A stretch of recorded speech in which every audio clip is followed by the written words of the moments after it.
Hello friends, ನಮಸ್ತೆ. Welcome to Duti food channel. ಇವತ್ತಿನ recipe ಬಂದು ಇನ್ಸ್ಟೆಂಟ್ ಪುಳಿಯೋಗರೆ ಮಾಡ್ತಾ ಇದ್ದೀವಿ. ಈ ರೀತಿ ಪುಳಿಯೋಗರೆ ಮಾಡಿ ನೋಡಿ, ತುಂಬ ಚೆನ್ನಾಗಿರುತ್ತೆ. ಹಾಗೆ ಟೇಸ್ಟ್ ಮಾತ್ರ ಸೂಪರ್ ಆಗಿರುತ್ತೆ ಅಂತಲೇ ಹೇಳ್ಬೋದು. ಹಾಗಿದ್ರೆ ತಡ ಮಾಡೋದು ಯಾಕೆ, 5 ನಿಮಿಷದಲ್ಲಿ ಪುಳಿಯೋಗರೆ ಮಾಡುವ ವಿಧಾನ ಹಾಗೂ ಬೇಕಾಗಿರುವಂಥ ಇಂಗ್ರೀಡಿಯೆಂಟ್ಸ್ ನೋಡೋಣ. ಅದಕ್ಕೂ ಮುಂಚೆ ನಮ್ಮ ಚಾನಲ್ನ ಯಾರು ಸಬ್ಸ್ಕ್ರೈಬ್ ಮಾಡ್ಕೊಂಡಿಲ್ಲ, ಸಬ್ಸ್ಕ್ರೈಬ್ ಮಾಡ್ಕೊಳ್ಳಿ ಅಂತ ಹೇಳ್ತಾ ಬನ್ನಿ ವಿಡಿಯೋನ ಸ್ಟಾರ್ಟ್ ಮಾಡೋಣ. ಮೊದಲಿಗೆ 2 ಪ್ಯಾಕೆಟು 10 ರೂಪಾಯಿದು ಪುಳಿಯೋಗರೆ ಪುಡಿ ತೊಗೊಂಡಿದ್ದೀವಿ. ಅದಕ್ಕೆ ಸ್ವಲ್ಪ ಹುಣಸೆಹಣ್ಣು ಹುಳಿ ತೊಗೊಂಡಿದ್ದೀವಿ, ಮತ್ತು ಸ್ವಲ್ಪ ಕಡಲೆಬೀಜ ತೊಗೊಂಡಿದ್ದೀವಿ, ಮತ್ತು ಕಡಲೆಬೇಳೆ ಸ್ವಲ್ಪ ತೊಗೊಂಡಿದ್ದೀವಿ,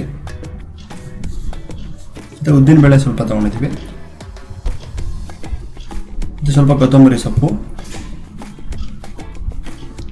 ಸ್ವಲ್ಪ ಕರಿಬೇವು, ಮತ್ತು 4ರಿಂದ 5 ಒಣಮೆಣಸಿನ್ಕಾಯಿ ತೊಗೊಂಡಿದ್ದೀವಿ, ಮತ್ತು 1 ಟೀ ಸ್ಪೂನು ಖಾರದ ಪುಡಿ ತೊಗೊಂಡಿದ್ದೀವಿ, ಮತ್ತು 4ರಿಂದ 5 ಟೀ ಸ್ಪೂನು ಎಣ್ಣೆ ತೊಗೊಂಡಿದ್ದೀವಿ, ಮತ್ತು ರುಚಿಗೆ ತಕ್ಕಷ್ಟು ಉಪ್ಪು. ಇದಿಷ್ಟು ಬೇಕಾಗಿರುವಂಥ ಇಂಗ್ರೀಡಿಯೆಂಟ್ಸು. ಬನ್ನಿ ಮಾಡುವ ವಿಧಾನ ನೋಡೋಣ. ಒಂದು ಪಾನ್ ತೊಗೊಂಡು ಅದಕ್ಕೆ ಎಣ್ಣೆ ಹಾಕ್ಕೊತಾ ಇದ್ದೀವಿ. ಎಣ್ಣೆ ಹಾಕ್ಕೊಂಡು ಕಾದಾದ ನಂತರ ಉದ್ದಿನಬೇಳೆ ಹಾಕ್ಕೊತಾ ಇದ್ದೀವಿ. ಇವಾಗ ಉದ್ದಿನಬೇಳೆ ಹಾಕ್ಕೊಂಡು 1 ನಿಮಿಷ ಫ್ರೈ ಆದ ನಂತರ ಕಡಲೆಬೇಳೆ ಮತ್ತು ಕಡಲೆಬೀಜ ಹಾಕ್ಕೊತಾ ಇದ್ದೀವಿ.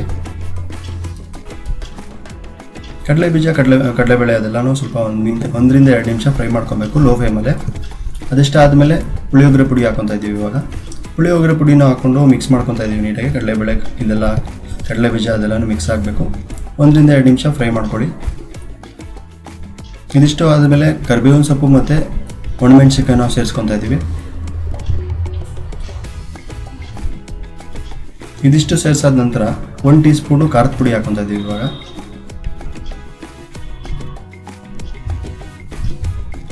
ಇದಿಷ್ಟೂ ಮಿಕ್ಸ್ ಮಾಡ್ಕೊತಾ ಇದ್ದೀವಿ. ಇವಾಗ ಖಾರದ ಪುಡಿನೂ ಎಲ್ಲ ನೀಟಾಗಿ ಮಿಕ್ಸ್ ಆಗಬೇಕು. ಇದಾದ ನಂತರ ಒಂದು ಸ್ವಲ್ಪ ರುಚಿಗೆ ತಕ್ಕಷ್ಟು ಉಪ್ಪು ಹಾಕ್ಕೊತಾ ಇದ್ದೀವಿ. ಉಪ್ಪು ಹಾಕಿದ ನಂತರ ಇವಾಗ ಹುಣಸೆಹಣ್ಣು ಹುಳಿನೆಲ್ಲ ರೆಡಿ ಮಾಡ್ಕೊಂಡಿದ್ವಿ, ಅದನ್ನು ಹಾಕ್ಕೊಂಡಿದ್ದು ಮಿಕ್ಸ್ ಮಾಡ್ಕೊಬೇಕು. ಇದಿಷ್ಟು ಪುಳಿಯೋಗರೆ ಮಾಡುವಂಥ ವಿಧಾನ. ತುಂಬ ಬೇಗನೆ ರೆಡಿ ಮಾಡ್ಬೋದು, ನಾಷ್ಟಕ್ಕೆ ಅಥವಾ ನೀವು ಟಿಫನ್ಗಾಗಿರ್ಬೋದು, ಈ ಸ್ನ್ಯಾಕ್ಸ್ಗಾಗಿರ್ಬೋದು. ತುಂಬ ಚೆನ್ನಾಗಿರುತ್ತೆ. ನೀವು ಈ ಥರ ಟ್ರೈ ಮಾಡಿ ನೋಡಿ. ಇದಿಷ್ಟು ಪುಳಿಯೋಗರೆ ಗೊಜ್ಜು ಇವಾಗ ರೆಡಿಯಾಗಿದೆ. ಇದನ್ನ ಇವಾಗ ನಾವು ಅನ್ನನ ರೆಡಿ ಮಾಡಿ ಇಟ್ಕೊಂಡಿದ್ವಿ. ಇವಾಗ ಮಿಕ್ಸ್ ಮಾಡಿ ತೋರಿಸ್ತೀನಿ ಯಾವ ರೀತಿ ಇರುತ್ತೆ ಅಂತೇಳಿ. ಅನ್ನ ಬೆಂದಿದ್ದ ತಕ್ಷಣವೇ ಪುಳಿಯೋಗರೆ ಜೊತೆ ಮಿಕ್ಸ್ ಮಾಡಬೇಡಿ, ಯಾಕೆಂದರೆ ಮುದ್ದೆ ಥರ ಆಗಿಬಿಡುತ್ತೆ. 1-2 ನಿಮಿಷ ಆರಿಸ್ಕೊಂಡು ಪುಳಿಯೋಗರೆ ಗೊಜ್ಜು ಜೊತೆ ಮಿಕ್ಸ್ ಮಾಡ್ಕೊಬೇಕು. ಇದು 1-2 ನಿಮಿಷ ಆರಿಸ್ಕೊಂಡಿದ್ವಿ ನಾವು ಅನ್ನನ. ಅದಕ್ಕೆ ಇವಾಗ ಪುಳಿಯೋಗರೆ ಗೊಜ್ಜು ಹಾಕೊಂಡು ಮಿಕ್ಸ್ ಮಾಡ್ಕೊತಾ ಇದ್ದೀವಿ.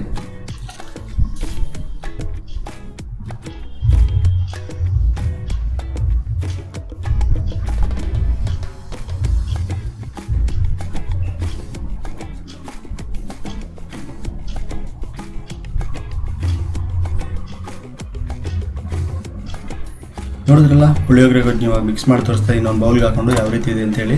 ನೋಡಲಿಕ್ಕೆ ಇಷ್ಟೊಂದು ಚೆನ್ನಾಗಿದೆ, ಇನ್ನು ತಿಂತಾ ಇದ್ರೆ ಇನ್ನೆಷ್ಟು ಸೊಗಸಾಗಿರುತ್ತೆ ಅಂತ ನೀವೇ ನೋಡಿ. ತುಂಬ ಚೆನ್ನಾಗಿರುತ್ತೆ ಟೇಸ್ಟ್ ಅಂತೂ. ನೀವು ಒಂದ್ಸಲ ಟ್ರೈ ಮಾಡಿ ನೋಡಿ. ಇದಿಷ್ಟು ಇವತ್ತಿನ ಪುಳಿಯೋಗರೆ ರೆಸಿಪಿ ಆಗಿದೆ. ಇನ್ನೂ ಇದೇ ಥರದ ಡೈಲಿ ಥರ ಅಡುಗೆಗಾಗಿ ಇವಾಗಲೇ ನನ್ನ ಚಾನಲ್ನ ಸಬ್ಸ್ಕ್ರೈಬ್ ಮಾಡ್ಕೊಳ್ಳಿ. ಹಾಗೆ ಹೆಚ್ಚಿನ ಅಪ್ಡೇಟ್ಸ್ಗಾಗಿ ಪಕ್ಕದಲ್ಲಿರೋಂಥ ಬೆಲ್ ಐಕಾನ್ನ ಪ್ರೆಸ್ ಮಾಡಿ ಅಂತ ಹೇಳ್ತಾ ಈ ವಿಡಿಯೋನ ಮುಗಿಸ್ತಾ ಇದ್ದೀನಿ. Thank you so much for watching. Bye bye.